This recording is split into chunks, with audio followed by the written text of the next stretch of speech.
Hello दोस्तों, आज की इस वीडियो में 4 सवाल बहुत ही आसान शॉर्ट ट्रिक से करवाए जाएंगे, इसलिए वीडियो को पूरा अंत तक ज़रूर देखिएगा। तो आइए दोस्तों, ये पहला सवाल देखते हैं। ए की कार्य क्षमता बी से 40% अधिक है। यदि दोनों मिलकर किसी कार्य को 20 दिन में पूरा कर सकते हैं तो बी अकेला उसी कार्य को कितने दिन में पूरा करेगा, ये हमसे पूछा जा रहा है दोस्तों। तो देखिए दोस्तों, इस क्वेश्चन को कैसे करेंगे। यहाँ पे हमें ए की कार्य क्षमता बताई हुई है कि बी से 40% अधिक है, ठीक है। तो यदि बी से अधिक है तो हम क्या करेंगे, इनकी कार्य क्षमताओं का अनुपात निकाल लेंगे, ठीक है। अब देखिए बी से 40 अधिक है तो बी की मैं 100 मान लेता हूँ कि बी की कार्य क्षमता 100 है, तो ए की कितनी होगी 40% यानी 40 अधिक होगी, तो इसकी 140 हो जाएगी, ठीक है। 100 से 40 अधिक है, ठीक है। अब इसे काट के अनुपात निकाल लेंगे इसका। तो ये 20 से काटेंगे तो दोस्तों 5 आ जाएगा और यहाँ पे 7 आ जाएगा 20 से काटने पे। तो ये इनकी एफिशिएंसी यानी कार्य क्षमता का अनुपात आ गया, ठीक है दोस्तों। यानी एक दिन में ए यदि 7 यूनिट कार्य करता है तो बी 5 यूनिट कार्य करता है, ठीक है। अब क्या दिया हुआ है, दोनों मिलकर किसी कार्य को 20 दिन में पूरा करते हैं, ठीक है। तो पहले हम कुल कार्य निकाल लेंगे कि इन्होंने 20 दिनों में कितना कार्य किया है दोस्तों, ठीक है। अब देखिए दोनों मिलके कर रहे हैं तो कितना करेंगे, दोनों एक दिन में 7 × 5 यानी 12 यूनिट कार्य कर रहे हैं दोनों मिलके दोस्तों, ठीक है। यानी 12 यूनिट वो एक दिन में करते हैं, ठीक है। एक दिन में यहाँ पे लिख देता हूँ 12 यूनिट कार्य करते हैं वो, ठीक है। तो उन्होंने 20 दिन में कितना किया होगा दोस्तों, एक दिन का तो 12 यूनिट है तो 20 से गुणा करके कितना आ जाएगा, 20 दिन का कार्य आ जाएगा, ठीक है। तो दूसरी तरफ भी हम 20 से गुणा करके निकाल लेंगे, ठीक है। तो जब 20 से गुणा करेंगे तो कितना आ जाएगा दोस्तों, 12 दूनी 24 और 0 लगा देंगे तो ये हमारा कुल कार्य आ गया जो उन्होंने 20 दिन में किया है, ठीक है। अब बोल रहा है तो बी अकेला उसी कार्य को कितने दिन में पूरा करेगा, यानी ये सारा काम बी को अकेले करना है, ठीक है। तो देखिए बी कितना कार्य करता है एक दिन में, 5 यूनिट, ठीक है दोस्तों। और करना कितना है उसे, 240 यूनिट। तो देखिए यहाँ पे मैं कैसे बताऊँगा कि वो 5 यूनिट कार्य करता है, बी का निकाल रहे हैं अब, ठीक है। 5 यूनिट कार्य करता है एक दिन में, तो 240 यूनिट कितने दिन में करेगा। देखिए यहाँ पे क्या करना है आपको, इस 5 को हटाना है और 240 यूनिट लेके आना है। तो क्या करेंगे, गुणा कर देंगे 240 से दोस्तों यहाँ पे और भाग कर देंगे 5 से, ताकि 5 से 5 कट जाएगा और 240 यूनिट आ जाएगा, ठीक है। अब इस तरफ हमने जिससे गुणा किया 240/5 से, तो इस तरफ भी 240/5 से गुणा कर दीजिए, ठीक है। तो इससे आपका आंसर आ जाएगा। तो 5 से जब इसे काटेंगे तो यहाँ पे 48 आ जाएगा दोस्तों, कि 48 दिन वो लेगा बी इस कार्य को अकेला पूरा करने के लिए। तो ये हमारा आंसर होगा, दूसरा ऑप्शन करेक्ट है। तो आइए दोस्तों अब अगले सवाल की तरफ चलते हैं। तो आइए दोस्तों अब ये दूसरा सवाल देख लेते हैं। ए और बी क्रमशः 120 मीटर प्रति मिनट और 150 मीटर प्रति मिनट की चाल से दौड़ते हैं, ठीक है। और अगर ए दौड़ पूरी करने में बी से 5 मिनट अधिक समय लेता है तो दौड़ कितनी लंबी थी, हमसे पूछा जा रहा है दोस्तों। तो देखिए दोस्तों, इस क्वेश्चन में क्या शॉर्ट ट्रिक लगेगी, यहाँ पे हमें चाल दी हुई है और चालों की जो इकाई है वो भी समान दी हुई है, ठीक है दोस्तों। तो हम क्या करेंगे, यहाँ पे चाल का अनुपात लिख लेंगे, ए और बी दोनों की चाल का अनुपात लिख लेंगे, ठीक है दोस्तों। इसकी चाल है 120 और इसकी 150 जो हमें दिया हुआ है, इसको अनुपात में लिख के हम ये 0 से 0 काट देंगे, फिर 3 से और काटेंगे तो दोस्तों कितना आ जाएगा, यहाँ पे ये आ जाएगा 4:5 आ जाएगा दोस्तों, ठीक है। तो ये हमारा चाल का अनुपात आया दोस्तों, ये ध्यान रखना है, ठीक है। अब क्या करेंगे, समय का अनुपात निकाल लेंगे कि वो दौड़ पूरी करने में कितना समय ले रहे हैं। तो दोस्तों यहाँ पे जो ट्रिक होती है, देखिए समय का अनुपात कैसे निकलेगा, इसका अनुपात है 4:5, तो इसका उल्टा कर देंगे 5:4, ठीक है दोस्तों। 5 इधर आ जाएगा और 4 इधर, तो ये हमारा समय का अनुपात है, ये आपको निकाल लेना है। अब देखिए दोस्तों क्या जानकारी दी हुई है कि ये ए है, उसे दौड़ पूरी करने में बी से 5 मिनट अधिक समय लगता है, ठीक है दोस्तों। यानी ए ज़्यादा समय लेता है, वो हमें यहाँ पे भी दिख रहा है दोस्तों, ठीक है, कि ए को 5 यूनिट का समय लग रहा है और बी को 4 यूनिट का समय लगता है। तो कितना अधिक समय लग रहा है दोस्तों, यहाँ पे 1 यूनिट का अधिक समय लेता है जो ए है, ठीक है। यहाँ पे ये 4 लेता है तो ये 5 यूनिट का समय लेता है। तो देखिए ए जो है 1 यूनिट अधिक समय लेता है, लेकिन क्वेश्चन में क्या बोल रहा है कि वो बी से 5 मिनट अधिक समय लेता है, यानी 1 यूनिट किसके बराबर आ गया दोस्तों, 5 मिनट के बराबर आ गया, ठीक है। पहले आपको ये निकाल लेना है। तो अब हम निकाल लेंगे कि बी को दौड़ पूरी करने में कितना समय लगा। तो बी को कितना समय लगा, 4 यूनिट का।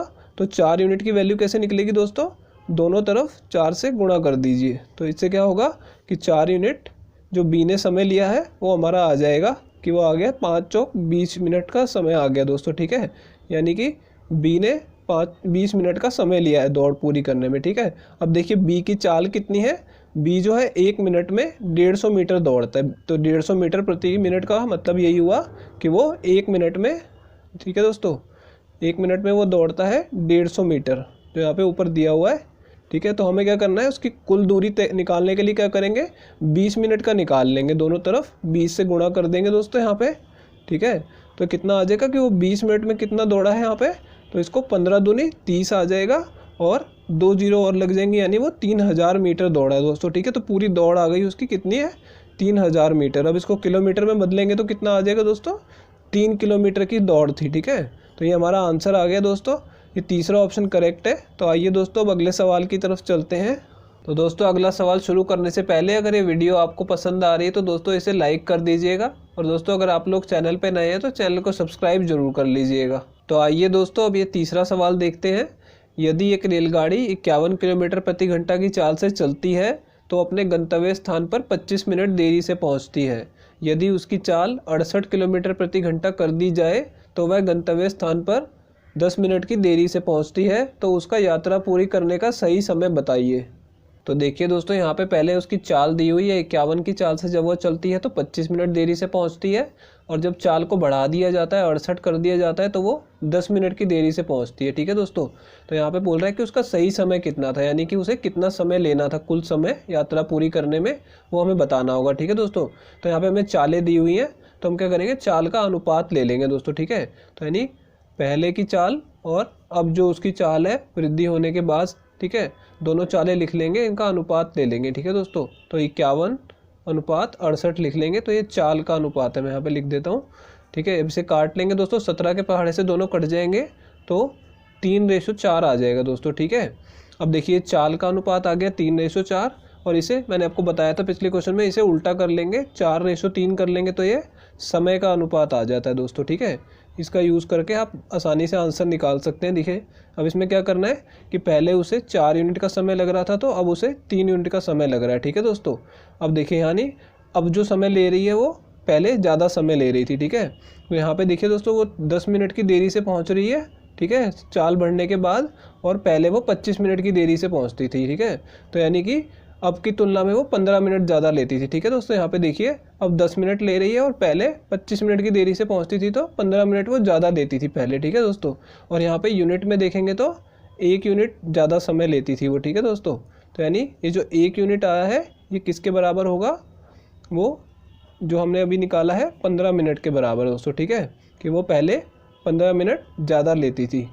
ठीक है दोस्तों, तो अब देखिए यहाँ पे कुल समय हम देखेंगे उसे अब कितना कुल समय लग रहा है, जब उसने चाल को बढ़ा दिया है तो अब उसे कुल समय लग रहा है 3 यूनिट का। ठीक है दोस्तों, तो 1 यूनिट की वैल्यू आ गई है हमारे पास, 3 यूनिट की वैल्यू दोस्तों कैसे निकलेगी, 3 से गुणा कर देंगे दोनों तरफ। ठीक है, तो 3 यूनिट की क्या वैल्यू आ जाएगी दोस्तों, यहाँ पे आ जाएगा 45 मिनट, यानी अब उसे अपनी यात्रा पूरी करने में 45 मिनट का समय लग रहा है दोस्तों। ठीक है, लेकिन अब हमें पूछा जा रहा है कि सही समय बताइए। ठीक है, अब देखिए जब चाल बढ़ गई है तब भी वो 10 मिनट की देरी से पहुंच रही है। ठीक है, यानी कि उसे 10 मिनट और जल्दी पहुंचना चाहिए था। ठीक है, तो 45 में से 10 को घटा देंगे तो कितना आ जाएगा दोस्तों, यानी 35 मिनट में उसे पहुंच जाना चाहिए था, लेकिन वो 10 मिनट देरी से पहुंच रही है, इसलिए वो 45 मिनट का समय ले रही है। ठीक है दोस्तों, तो ये हमारा आंसर होगा 35 मिनट, ये दूसरा ऑप्शन करेक्ट है।